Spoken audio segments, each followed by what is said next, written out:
जैन दर्शन में वर्तमान अवसर्पिणी काल के 8वें तीर्थंकर भगवान चंद्र प्रभु के समवशरण की रचना और नंगानन कुमारों सहित अनेकों मुनियों की निर्वाण स्थली के रूप में प्रतिष्ठित प्राचीन सुवर्णगिरी वर्तमान में सिद्ध क्षेत्र सोनागिर के नाम से विश्व विख्यात है। तीर्थंकरों की कल्याणमयी महिमा का गुणगान करने के लिए और उनके इस कल्याणकारक अवदान को चिरस्थायी बनाने के लिए हमने उन सभी स्थानों को तीर्थ कहा। जहाँ जहाँ उन्होंने तप की अग्नि से कर्मों का दहन किया, वह स्थान पावन बन गया।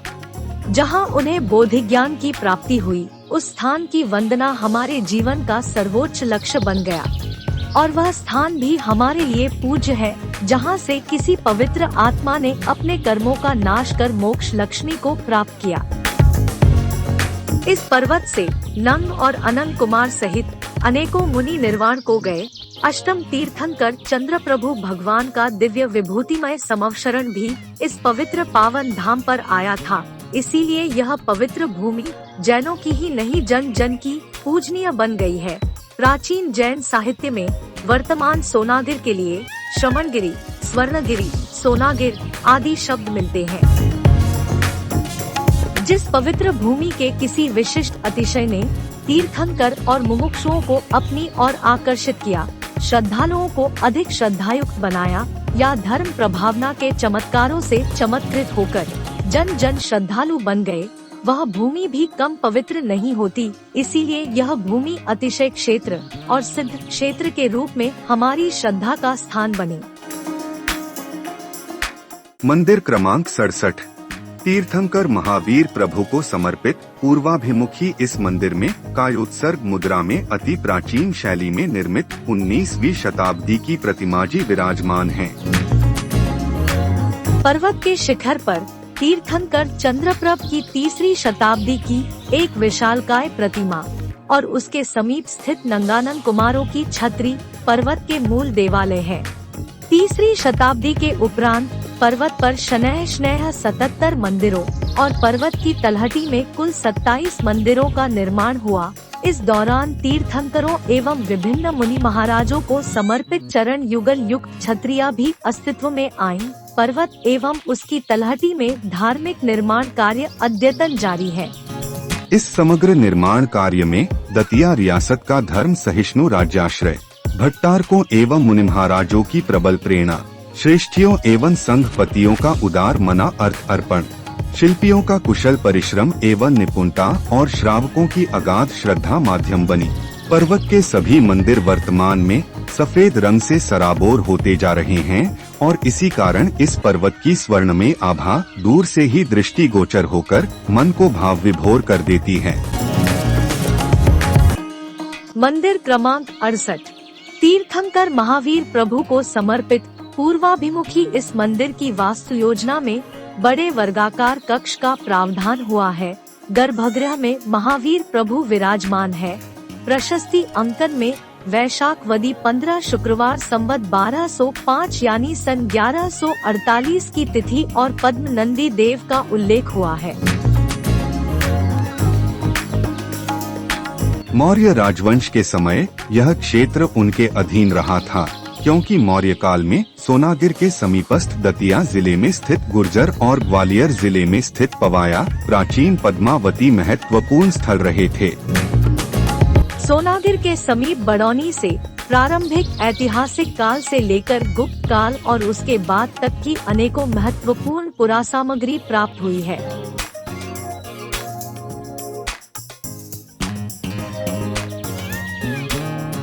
मंदिर क्रमांक 69 तीर्थंकर आदिनाथ प्रभु को समर्पित पश्चिमाभिमुखी इस मंदिर में ग्रेनाइट पाषाण से निर्मित कायोत्सर्ग मुद्रा में प्रतिमा विराजमान है। यह प्रतिमा जी लेख रहित है और 19वीं शताब्दी की बताई जाती है।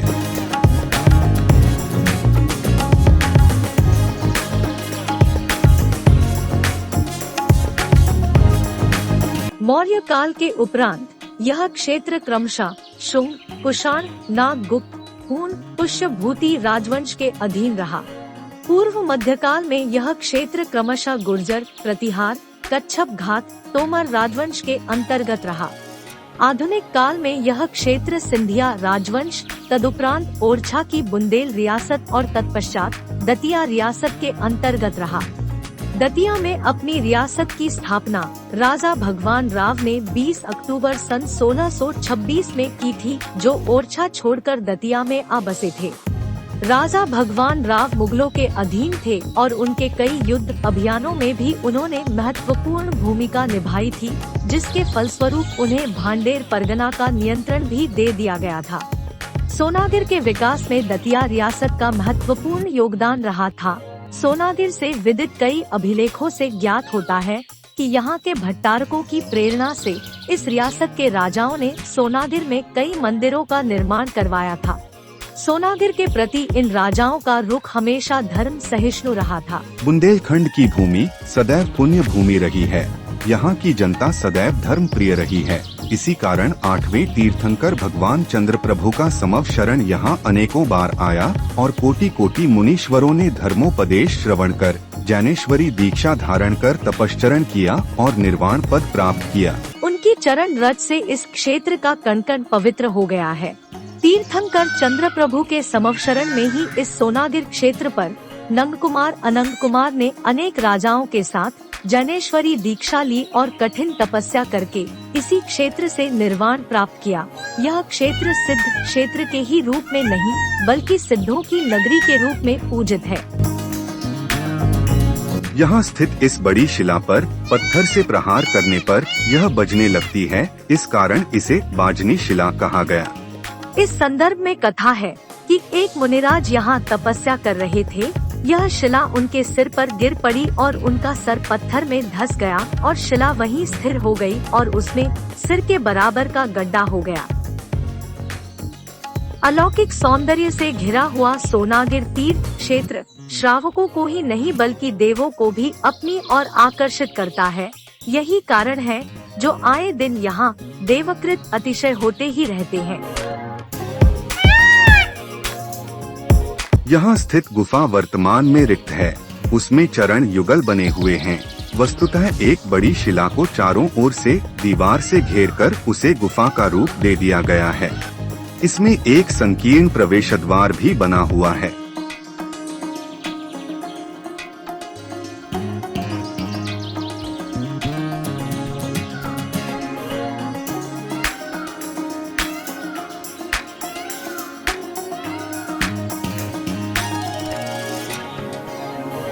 आइए अब हम चलेंगे यहाँ स्थित नारियल कुंड की ओर। नारियल कुंड के संदर्भ में अनेकों कथाएं प्रचलित हैं। पर्वत की ऊंचाई पर स्थित इस कुंड में जल स्तर पूरे साल एक जैसा रहता है।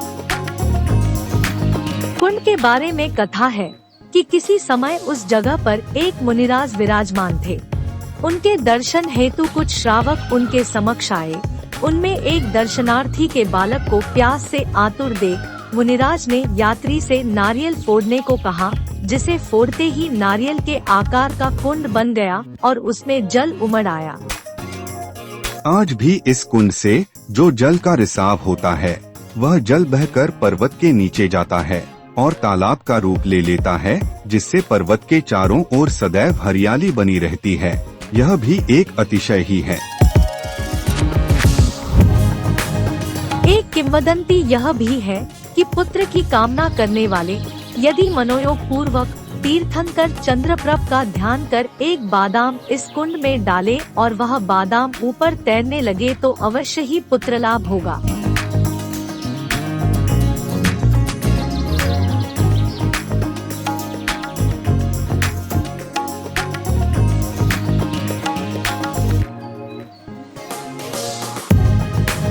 यह प्राचीन छतरी उन्हीं मुनिराज की तपस्थली है जिनसे इस कुंड की कथा जुड़ी है।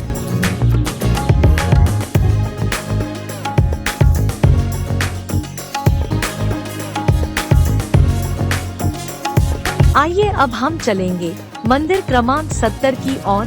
सोने के विशाल भंडार को अपने में समाहित किए यहाँ की बड़ी बड़ी पर्वतीय शिलाएं आपको अलौकिक एहसास कराती है। यहाँ विचरण करने वाले मोर पक्षी हमेशा चहचहाते रहते हैं।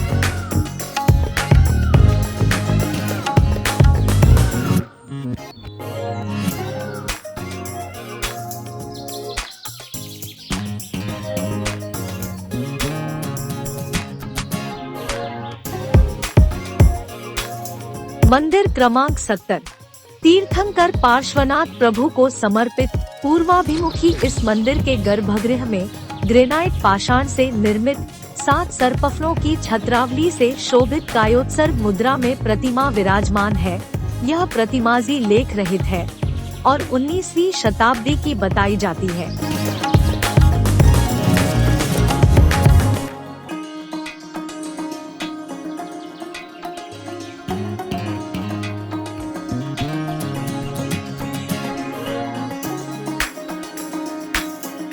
मंदिर क्रमांक 71 सर्वतोभद्रिका मंदिर दक्षिण पूर्वाभिमुखी इस मंदिर में एक अष्टकोणीय कक्ष का प्रावधान हुआ है। मध्य भाग में वेदी पर तीर्थंकर आदिनाथ, कुंथुनाथ, अनंतनाथ और वासुपूज्य की एक सर्वतोभद्रिका प्रतिमा विराजमान है। यह प्रतिमा लेख रहित है और 18वीं शताब्दी की बताई है।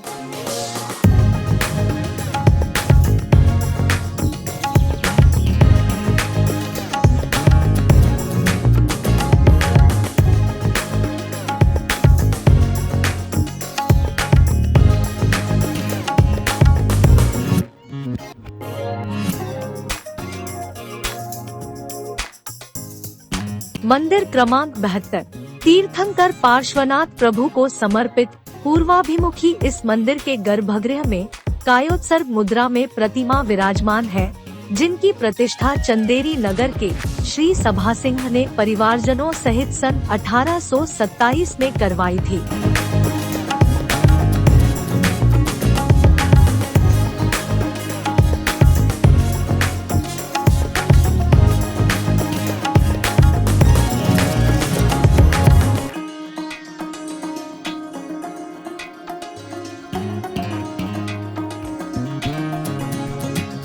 मंदिर क्रमांक 73 तीर्थंकर नेमिनाथ प्रभु को समर्पित दक्षिण पूर्वाभिमुखी इस मंदिर के गर्भगृह में कायोत्सर्ग मुद्रा में प्रतिमा विराजमान है। यह प्रतिमा लेख रहित है और कालक्रम की दृष्टि से 19वीं शताब्दी की बताई है।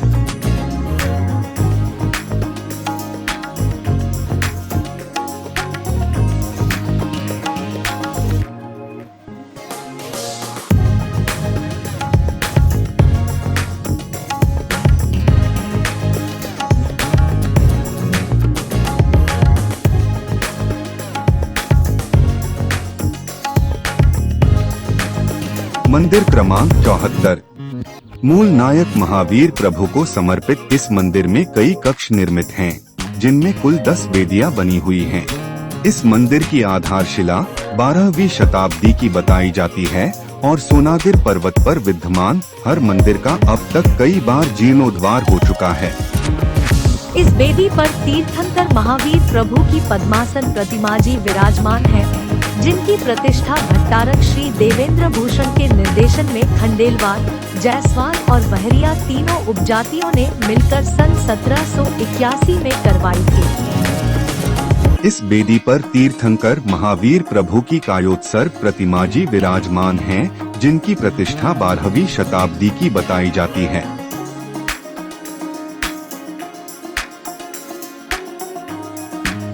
इस वेदी पर कृष्ण वर्ण के पाषाण से निर्मित तीर्थंकर पार्श्व प्रभु की पद्मासन प्रतिमाजी विराजमान है, जिनकी प्रतिष्ठा सन 1987 में हुई। इस वेदी पर तीर्थंकर पार्श्व प्रभु की सन 1987 में प्रतिष्ठित प्रतिमाजी विराजित हैं।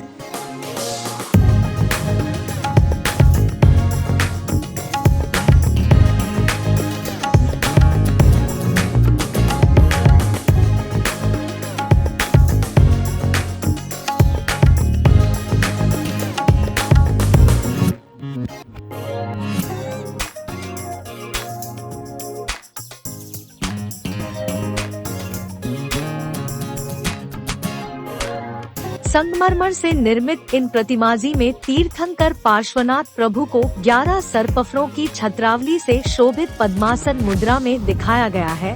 प्रतिष्ठा सन 1781 में हुई थी।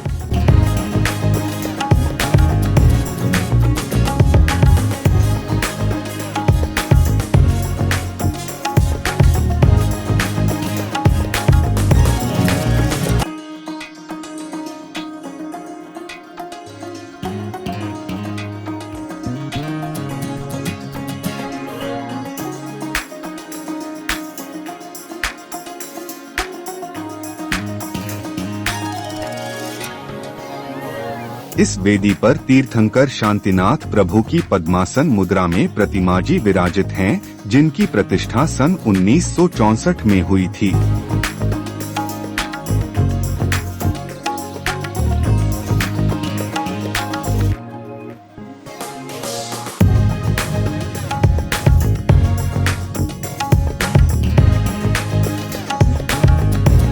मंदिर क्रमांक 74 से आगे चलने पर एक बड़ा तोरणवार मिलता है, जिसके अंतर्गत क्षेत्रपाल जी की सिंदूर से रंगी हुई एक बृहदाकार प्रतिमा बनी हुई है।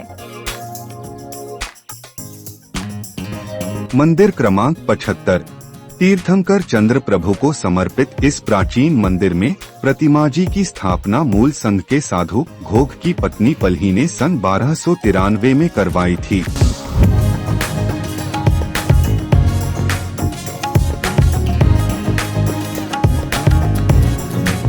मंदिर क्रमांक 76 इस मंदिर का निर्माण चंदेरी नगर के श्रेष्ठी चौधरी श्री सभा सिंह ने करवाया था, इसलिए इसे चंदेरी वालों का मंदिर भी कहा जाता है। मूल नायक के रूप में तीर्थंकर चंद्र प्रभु की कायोत्सर्ग मुद्रा में, साथ ही आदि प्रभु और महावीर स्वामी की पद्मासन प्रतिमाएं विराजित है। सभी की प्रतिष्ठा सन 1827 में हुई। गर्भगृह की आंतरिक दीवारों में छोटे छोटे आले बने हुए हैं। इनमें से 5 आलों में 5 प्रतिमाएं विराजित हैं, जो 12वीं शताब्दी की बताई जाती है।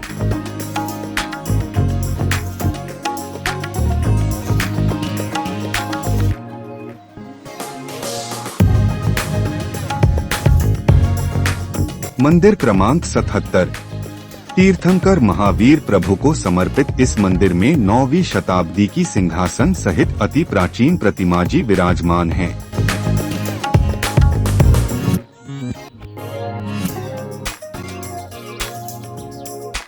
मंदिर क्रमांक 77 के सम्मुख एक छतरी बनी हुई है, जिसमें बलुआ पाषाण से निर्मित एक शिलापट पर चरण युगल अंकित है।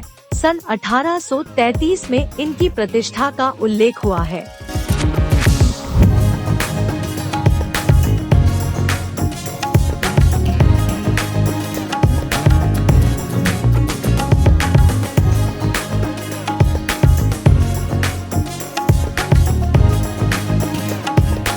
पूर्वोक्त छतरी के समीप एक चबूतरे पर संगमरमर पाषाण से निर्मित 3 छतरियां एक क्रम में बनी हुई है। इनमें एक गुंबदाकार छतरी आचार्य श्री विमल सागर जी महाराज की है। दूसरी छतरी सुमतिसागर जी के परम शिष्य समाधि सम्राट श्री 108 मुनि विद्यासागर जी महाराज की है। तीसरी छतरी में आचार्य शांतिसागर छाणी की चरण पादुका स्थापित है।